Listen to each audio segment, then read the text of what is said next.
আজকের পুরো গল্পে আমরা এমন একটা রাজ্যকে দেখব যেখানে কোনো ছেলে নেই, শুধুমাত্র মেয়েরাই বসবাস করত। এখানে রাজরানী থেকে চাকরানী পর্যন্ত সবাই মেয়ে ছিল। হঠাৎ একদিন একটা মং এসে এখানে ফেসে যায়। মং মানে হচ্ছে একজন ছেলে। তখন তাকে কিভাবে জোর করা হয়েছিল বাচ্চা দেওয়ার জন্য, সেটাই দেখতে চলেছি আজকের পুরো গল্পে। আর হ্যাঁ, তোমরা কে কোথা থেকে ভিডিওটি দেখছো তা অবশ্যই কমেন্ট করে জানিয়ে যাও। আমি পরবর্তী ভিডিওতে তোমাদের কমেন্ট পড়ে শোনাবো ইনশাল্লাহ। তো বন্ধুরা, আর বেশি স্পয়লার না দিয়ে চলো সরাসরি গল্পে ঢুকে পড়া যাক। মুভির শুরুতে আমাদের দেখানো হয় মাস্টার ট্যাং নামক একজন মংকে। মাস্টার ট্যাং তার দুজন সঙ্গী বাজি এবং শাওকে নিয়ে নদীর ওই পারে পবিত্র ধর্মগ্রন্থ খোঁজার জন্য রওনা হয়। তার এই দুজন সঙ্গী হলো এক একজন মনস্টার। বাজি হলো একজন পিক মনস্টার আর শাও হলো একজন মাফেল মনস্টার। তারা কিছু দূর যাবার পথে তাদের সাথে মানকি কিংও জয়েন করে। মানকি কিং এর আসল নাম হলো ভোকালো। তাদেরকে এই যাত্রায় অনেক সমস্যার সম্মুখীন হতে হয়, আর এই সব সমস্যা কাটিয়ে তারা সামনের দিকে এগিয়ে যাচ্ছিল। কিন্তু তারা যখন নদীর মধ্যে ছিল তখন বড় একটা মাছ তাদের উপর আক্রমণ শুরু করে। সবাই বাঁচার জন্য অনেক লড়াই করতে থাকে, কিন্তু মাছটি তাদেরকে যখনই খাওয়ার জন্য চলে আসছিল, হঠাৎ করেই পানির মধ্য থেকে একটা বড় ধরনের বৃত্ত আকারের দরজা তৈরি হয়।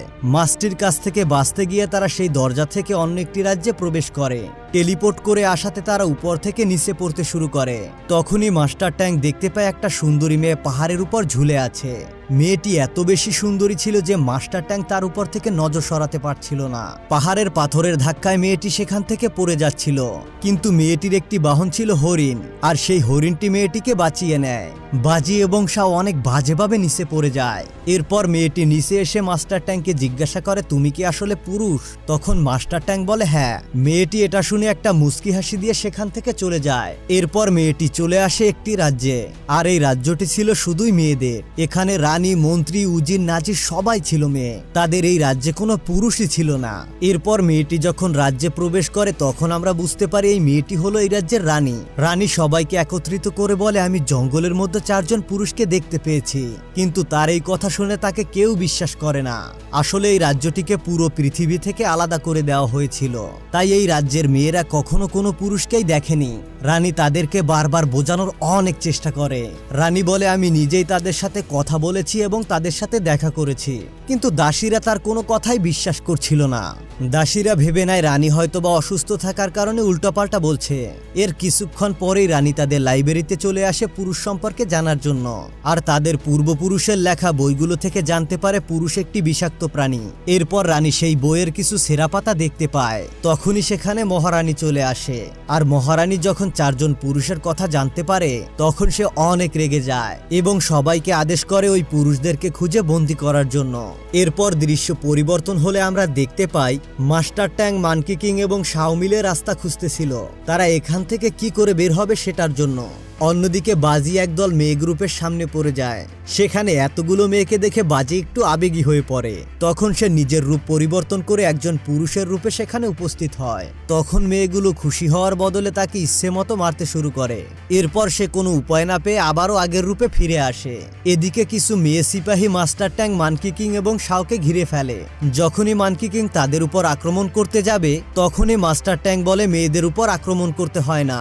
মাস্টার ট্যাং ব্যাপারটিকে শান্তিপূর্ণভাবে বোঝানোর চেষ্টা করে, কিন্তু সেই মেয়ে সিপাহীগুলো মাস্টার ট্যাংয়ের কোনো কথারই গুরুত্ব দেয় না, বরঞ্চ তাদেরকে বন্দি করে সেই মেয়েদের রাজ্যে নিয়ে আসে। তখন মাস্টার ট্যাং বুঝতে পারে এই রাজ্যটা আসলে পুরোপুরি মেয়েদের। তাদেরকে যখন রাজপ্রাসাদে নিয়ে যাওয়া হয় তখন তারা জঙ্গলে দেখতে পাওয়া সেই মেয়েটিকে আবারও দেখতে পায় এবং বুঝতে পারে এই মেয়েটি হচ্ছে এই রাজ্যের রানী। এরপর সেখানে থাকা একজন বৃদ্ধ মহিলা একটি বই খুলে সবাইকে দেখায়। সেখানে দেখা যায় একজন Mong, monkey king, pick monster আসবে নীল চামড়ার লোককে সঙ্গে করে নিয়ে। আর এখানে তাদের আসার কথা ছিল অনেক আগে থেকে। মূলত তাদের পূর্বপুরুষদের বইয়ের মধ্যে একটি ভবিষ্যৎবাণী হিসাবে আগে থেকেই লেখা ছিল। এরপর সেই বৃদ্ধ মহিলা বলে, আমরা যদি বইয়ের কথা মেনে নেই তাহলে তারা 4 জন এসেছে এই রাজ্যকে ধ্বংস করার জন্য। এটা শুনে রাজ্যের সবাই আতঙ্কিত হয়ে পড়ে। তখন সেখানে মহারানী এসে তাদেরকে ফাঁসির আদেশ দিয়ে দেয়, কিন্তু রানী বলে তাদেরকে ফাঁসি দেওয়ার আগে একদিন জেলের মধ্যে বন্দি করে রাখা হোক। এখানে মহারানীও তার কথায় সম্মতি জানায়। এরপর তাদেরকে জেলের মধ্যে নিয়ে যাওয়া হয়। এরপর আমরা জানতে পারি মানকি কিং এর কাছে এমন এক পাওয়ার রয়েছে যে পাওয়ার ব্যবহার করে তারা সকল মেয়েদের সাথে লড়াই করে এখান থেকে পালিয়ে যেতে পারবে।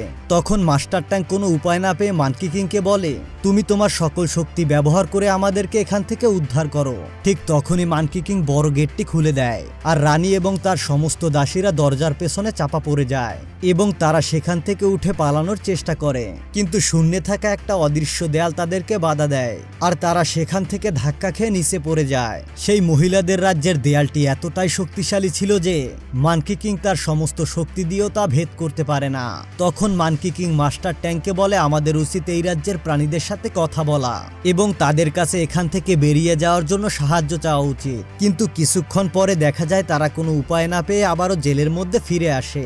রানীর জ্ঞান ফেরার পর সে তাদের কাছে চলে আসে। এরপর রানী মাস্টার ট্যাংকে জিজ্ঞাসাবাদ শুরু করে, আর অন্যদিকে দাসীরা বাকিদেরকে জিজ্ঞাসাবাদ শুরু করে। রানী জিজ্ঞাসাবাদের এক পর্যায়ে মাস্টার ট্যাংকে বলে, আমি আপনাকে পছন্দ করি এবং আমি আপনাকে ভালোবেসে ফেলেছি। মাস্টার ট্যাং এই ধরনের কথা শুনে একটু চমকে যায়। তখন সে রানীকে বলে, আমি কখনো কাউকে ভালোবাসতে পারি না, কারণ আমি একজন মং। মাস্টার ট্যাং তার যাত্রার সময় লেখা ছোট্ট বইটি রানীকে দিয়ে বলে, আমি আমাদের পবিত্র ধর্মগ্রন্থ খোঁজার জন্য নদীর ওপারে যাচ্ছিলাম। এরপর দেখা যায় তাদের ওখানে মানকি কিং চলে আসে। মানকি কিং এসে রানীর কাছে জানতে চায় তারা এখান থেকে কিভাবে বের হতে পারবে। রানী বলে, তুমি যদি আমার একটা কাজ করে দাও তাহলে আমি তোমাকে অবশ্যই সাহায্য করব। ঠিক তখনই সেখানে মহারানী চলে আসে এবং রানীকে মনে করিয়ে দেয় তাদের চারজনকে আগামীকাল মেরে ফেলা হবে। পরের দিন সকালবেলা তাদেরকে মৃত্যুদণ্ড দেওয়ার জন্য নিয়ে আসা হয়। তখন রানী সিপাহীদের ছদ্মবেশ নিয়ে সেখানে এসে তাদেরকে বলে, আমি আসল তীরগুলোকে পাল্টে নকল তীরে বদলে দিয়েছি। তোমাদের উপর যখন তীর চালানো হবে তখন তোমরা মৃত্যুর অভিনয় করবে। এরপর প্রথমে তীর চালানো হয় শাওয়ের উপর। এতে শাও অনেক ভালোভাবেই মরার অভিনয় করে। যখন মাস্টার ট্যাংয়ের উপর তীর চালানো হয় তখন সে মরার অভিনয় করতে পারে না। এটা দেখার পর তার পাশে থাকা শাও তার হাত থেকে একটা পাথরের টুকরো মাস্টার ট্যাংয়ের দিকে ছুঁড়ে মারে, আর সঙ্গে সঙ্গে মাস্টার ট্যাংও বেহুশ হয়ে যায়। এরপর মানকি কিং এর উপর তীর চালানো হলে সেও খুব ভালোভাবে অভিনয়টা করে নেয়। এরপর যখনই বাজির ওপর তীর ছোড়া হবে তখন মহারানী আদেশ করে তীর বদল করার জন্য, কারণ বাজি দেখতে অনেকটা অসুন্দর ছিল, আর এই রাজ্যে অসুন্দর হওয়া একটা কলঙ্কের ব্যাপার। এরপর বাজির উপর অনেকগুলো তীর ছোড়া হয়, কিন্তু বাজি যেহেতু মনস্টার ছিল তাই তাকে মারা এতটাও সহজ ছিল না। এরপর মহারানী সিপাহীদের আদেশ করে তাদেরকে নদীতে ফেলে দেওয়ার জন্য। তারপর তাদেরকে সেখানে ফেলে দেওয়া হলে কিছুক্ষণ পরে রানী সেখানে চলে আসে। এরপর রানী সেখান থেকে তাদেরকে একটি পবিত্র জায়গায় নিয়ে আসে। রানী তাদেরকে এটাও জানায় এই রাজ্য থেকে বের হওয়ার সঠিক রাস্তা সে নিজেও জানে না, কারণ বহু বছর ধরে এই রাজ্য থেকে কেউ কখনো বাহিরে যাওয়ার চেষ্টা করেনি। তবে রানীর মধ্যে এতটুকু বিশ্বাস ছিল তাদের পুরনো বইতে যে কয়টা পাতা ছেঁড়া ছিল সেখানে হয়তোবা তাদের এই রাজ্য থেকে বের হবার রাস্তার কথা লেখা ছিল। এরপর মানকি কিং বলে, তোমাদের হয়তোবা কোনো একটা পবিত্র জায়গায় সেই বইয়ের পৃষ্ঠাগুলো সংরক্ষণ করা থাকতে পারে। এরপর মানকি কিং তার সমস্ত শক্তি ব্যবহার করে হারিয়ে যাওয়া বইয়ের পৃষ্ঠাগুলো খুঁজতে থাকে। অল্প কিছু সময়ের মধ্যে মানকি কিং সেই পৃষ্ঠাগুলোকে পেয়ে যায়। এরপর সেই বইয়ের পাতাগুলো এনে মানকি কিং মাস্টার ট্যাংয়ের কাছে দেয়, আর মাস্টার ট্যাংও বুঝতে পারে যে এই মেয়েদের রাজ্যের ভালোবাসার আসল মানে বুঝতে পারবে, সে এখান থেকে বের হবার জন্য আসল রাস্তা খুঁজে পাবে। এগুলো দেখার পর মাস্টার ট্যাং বলে, ভালোবাসা সম্পর্কে আমার তেমন কোনো ধারণা নেই। এগুলো শোনার পর পাশে থাকা একজন দাসী তাকে বলে, এই রাজ্যের একজন রানীর সঙ্গে একজন ওয়াটার বয়ের ভালোবাসা হয়েছিল, যে ওয়াটার বয় ছিল অন্য কোনো রাজ্যে। যেহেতু তারা দুজন আলাদা পৃথিবীর ছিল তাই তারা চাইলেও ফিজিক্যালি মিট করতে পারতো না, তাই তারা একসময় মেন্টালি মিট করতে শুরু করে। এরপর কি হয়েছিল এখন পর্যন্ত তারা কেউ কিছু জানে না। কিছুক্ষণ পর আমরা দেখতে পারি মাস্টার ট্যাং, বাজি এবং শাওয়ের পেট ফুলে যায়। তখন তাদেরকে দেখে সবাই হাসতে শুরু করে আর বলতে থাকে, তোমরা এই পবিত্র জায়গার পানি খেয়ে ফেলেছো, তাই তোমরা সবাই প্রেগনেন্ট হয়ে গিয়েছো। আর এই ঘটনার মাধ্যমে আমরা জানতে পারি যে এই রাজ্যে যত মেয়ে আছে তারাই পবিত্র জায়গার পানি খেয়ে বাচ্চার জন্ম দেয়। তখন রানী তাদেরকে বলে, তোমাদের বাচ্চা হতে আর মাত্র 9 দিন সময় বাকি আছে। তখন পাশে থাকা একজন দাসী বলে, আমি এমন একজন মহিলাকে চিনি যে কিনা এই প্রেগনেন্সির সমস্যা সমাধান করতে পারবে, আর তার কাছে এমন একটা ঔষধ রয়েছে যেটা কিনা এই প্রেগনেন্সি নষ্ট করে দিতে পারে। এরপর মানকি কিংকে দায়িত্ব দেওয়া হয় সেই ঔষধ নিয়ে আসার জন্য। মানকি কিং অনেক খোঁজাখুঁজি করার পর সেই মহিলাকে পায়। এরপর মানকি কিং মহিলার কাছে এসে প্রেগনেন্সি নষ্ট করার ঔষধটি চায়। তখন সেই মহিলাটি বলে, প্রেগনেন্সি নষ্ট করার ঔষধ বানাতে আমার প্রায় 100 বছর সময় লাগবে। কিন্তু মানকি কিং তার কোনো কথা না শুনে বারবার মহিলার কাছে ঔষধটি চাইতে থাকে। তখন মহিলাটি বলে, তুমি যদি আমাকে মন থেকে কষ্ট দিয়ে আমার চোখের পানি বের করতে পারো তাহলে সেই চোখের পানি প্রেগন্যান্সি নষ্ট করার কাজে লাগবে। এরপর মানকি কিং তার জীবনের করুণ কাহিনী শোনায়।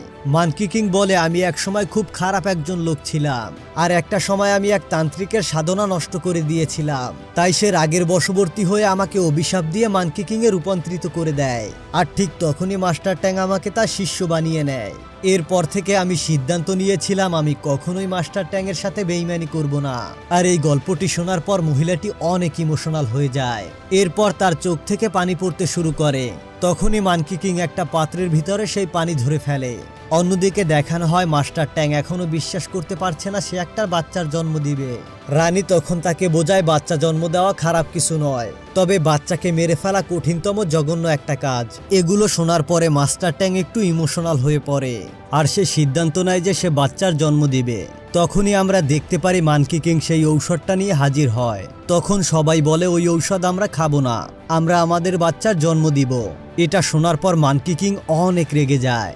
মানকি কিং এর কাছে এটা মনে হচ্ছিল যদি মাস্টার ট্যাং একটা বাচ্চার জন্ম দেয় তাহলে সে তার লক্ষ্য থেকে অনেক দূরে পিছিয়ে যাবে। এরপর মানকি কিং তার পাওয়ার ব্যবহার করে সেখানে থাকা সবাইকে ফ্রিজ বানিয়ে দেয়। এরপর বাকি তিনজনকে সে বাচ্চা নষ্ট করার ঔষধ খাইয়ে দেয়। বাচ্চা নষ্ট হওয়াতে মাস্টার ট্যাং অনেক কষ্ট পায়। এরপর সে তার ধর্মের যে বাণীগুলো আছে সেগুলো মাটিতে লিখতে শুরু করে। আসলে ছোটবেলা থেকে মাস্টার ট্যাং তার রাগ কমানোর জন্য এভাবে মাটিতে লিখে আসতো। আর তখনই আমরা দেখতে পারি রানীও মাস্টার ট্যাং এর মতো করে লিখতে শুরু করেছে। এরপর তারা বাণীগুলো লিখতে লিখতে অনেক দূর পর্যন্ত চলে যায় আর সেখানে তাদেরকে একজন বাচ্চা মেয়ে দেখে ফেলে। এই মেয়েটি আসলে মহারানীর পাঠানো একজন গুপ্তচর, যাকে মূলত পাঠানো হয়েছিল রানীর উপর নজরদারি করার জন্য। এরপর আমরা দেখতে পাই সেই ছোট্ট মেয়েটি মহারানীকে সব বলে দিয়েছে। মহারানী তাদের সৈন্যদের নিয়ে এসে তাদেরকে ধরে ফেলে। সৈন্যরা যখনই মাস্টার ট্যাংকে বন্দি করতে যায় তখন রানী মহারানীর কাছে রিকোয়েস্ট করে যেন মাস্টার ট্যাংকে বন্দি না করা হয়। এরপর মাস্টার ট্যাং রানীকে বলে এগুলো বাদ দিয়ে আমাদের তাদের সাথে যাওয়া উচিত। এরপর মাস্টার ট্যাংকে গ্রেফতার করে রাজপ্রাসাদের দিকে নিয়ে আসা হয়, কিন্তু আমরা দেখতে পারি মাস্টার ট্যাংকে রাজপ্রাসাদে না নিয়ে সমুদ্রের পাড়ে নিয়ে আসা হয়। আসলে এই সমুদ্রের কোনো কিনারা ছিল না, যে একবার এই সমুদ্রে গিয়েছে সে কখনো ফিরে আসতে পারেনি। আর এজন্য মহারানী তাদেরকে এখানে নিয়ে এসেছে যাতে করে তাদেরকে সমুদ্রে ফেলে দেওয়া যায়। এরপর মাস্টার ট্যাংকে একটা নৌকার মধ্যে বসিয়ে তাকে সমুদ্রের মধ্যে ছেড়ে দেওয়া হয়। তখন রানী সেখানে তার হরিণটি নিয়ে এসে একটা জাম্প করে নৌকার মধ্যে চলে আসে। মহারানী এটা দেখে অনেক ভেঙে পড়ে, কারণ মহারানী মনে করতো রানীকে ছাড়া এই রাজ্য পুরোপুরি ধ্বংস হয়ে যাবে। এজন্য সে জলদি করে মানকি কিং এর কাছে চলে আসে এবং তার কাছে সব ঘটনা জানায়। তখন সে মানকি কিং এর সামনে হাঁটু গেড়ে বসে পড়ে আর মানকি কিং এর কাছে রানীর জীবনটা ভিক্ষা চায়। সে বলে যে কোনো মূল্যে তুমি রানীকে আমার কাছে নিয়ে আসো। এরপর আমরা দেখতে পাই মানকি কিং জলদি করে তাদেরকে খুঁজতে বেরিয়ে পড়ে। তবে মানকি কিং তার জাদুকরি চোখের সাহায্যে তাদেরকে কোথাও খুঁজে পায় না। আর এদিকে আমরা দেখতে পারি তারা দুজন একদম সমুদ্রের মাঝে চলে আসে। অনেক সময় পার হবার কারণে রানীর অনেক পানির তৃষ্ণা পায়। কোনো উপায় না পেয়ে রানী সিদ্ধান্ত নেয় সে এই সমুদ্রের পানি পান করবে, কিন্তু মাস্টার ট্যাং তাকে আটকে দেয় আর বলে এই সমুদ্রের পানিটা আমাদের জন্য ভালোও হতে পারে এবং খারাপও হতে পারে। আবার এমনটাও হতে পারে পানিটা পান করার পর তোমার পিপাসা আরো বেড়ে যেতে পারে। রানীর পানির পিপাসার সাথে সাথে অনেক ক্ষুধা পেয়েছিল। এটা দেখে মাস্টার ট্যাং তার হাতটা বাড়িয়ে দেয় যাতে করে সে তার মাংস খেয়ে বেঁচে থাকতে পারে, কিন্তু রানী এই কাজটা করে না। এভাবে তাদের দিনটা ভালোভাবেই পার হয়ে যায়। রাতের বেলা সমুদ্রের মাঝে বিশাল একটা ঝড়ের সৃষ্টি হয়, তবে এই ঝড় তুফানের মধ্যে তারা কোনোভাবে বেঁচে যায়। পরদিন সকালবেলা তারা দেখতে পায় সমুদ্রের মাঝখানে বড় একটা দরজা খুলে গেছে। আসলে এই দরজাটি খুলে গিয়েছিল মূলত তাদের সত্যিকারের ভালোবাসার জন্য। আর এই দরজাটিকে সবাই অনেক দূর থেকে দেখতে পায়, এমনকি মানকি কিংও দেখে ফেলে। এরপর শাও এবং বাজি এসে মাস্টার ট্যাংকে বলতে থাকে এই দরজা দিয়ে যেন তারা বাহিরে বেরিয়ে যায়। তখন আমরা দেখতে পারি মাস্টার ট্যাং রানীর দিকে ফিরে তাকায় তাদের সাথে যাওয়ার জন্য। এরপর রানী যখন প্রেমের টানে দরজা থেকে বেরিয়ে যাওয়ার জন্য বেরিয়ে আসে তখন একটা অদৃশ্য দেয়াল তাকে আটকে দেয়। আসলে এই রাজ্য থেকে রানীর বের হওয়ার অনুমতি নেই। যখন সে জোর করে দেয়াল থেকে বের হওয়ার চেষ্টা করে তখনই রানী আস্তে আস্তে পাথরে পরিণত হতে শুরু করে। মাস্টার ট্যাং যখন এগুলো দেখতে পারে তখন সে দৌড়ে গিয়ে রানীকে শক্ত করে জড়িয়ে ধরে। আর তখনই আবার মহিলাদের রাজ্য ঠিক হয়ে যায়। এরপর আমরা সমুদ্রের নিচে সেই ওয়াটার বয়কে দেখতে পারি। এটা হচ্ছে সেই ওয়াটার বয় যার সম্বন্ধে আমরা কিছুক্ষণ আগেই জানতে পেরেছিলাম। আর যখনই সে এই দরজাটিকে দেখতে পায় তখনই সে জলদি করে মহিলাদের রাজ্যে চলে আসে।